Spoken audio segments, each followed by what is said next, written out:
Okay, so today's little video is carrying on my theme of looking at some of these Sparkfun sensors, and a bit disappointing, as I said before, that they only support code club block code. So I've decided to start trying to put them across to Micropython. So this is today's. It's the Spark Gator UV. It's 6-ish. It detects UV exposure.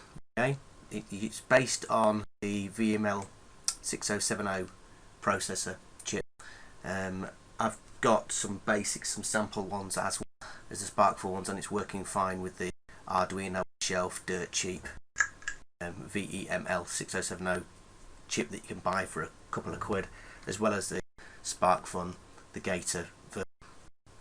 Let's have a look at the code. So I've got it here in.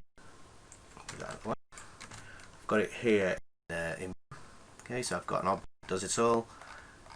Ported it across. I've not written this. I've put it across from the one that was on the that I found on the web. It's just as a Python library on the Arduino website. Check out the URL. I'll post it on the video. And all I'm doing is just running through it, and I'm printing out the risk level, and I print out the different versions. So let's have a look at the REPL, and we start it. So we can see it takes a minute or two to bed in. You're supposed to run this chip for 30 minutes before you can get accurate results. If I get a UV torch, and I'll apply the UV torch across the processor, across the sensor, and you should see us getting some data in. But see, the risk level is still going to stay as low. It's just, but all seems to function.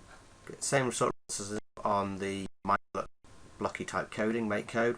So all fully functioning. It's a nice little sensor. I can see useful projects for it. So that's the one for today. All the code can be downloaded from the Microbits and Bobs. I'll just show you the website from the project section.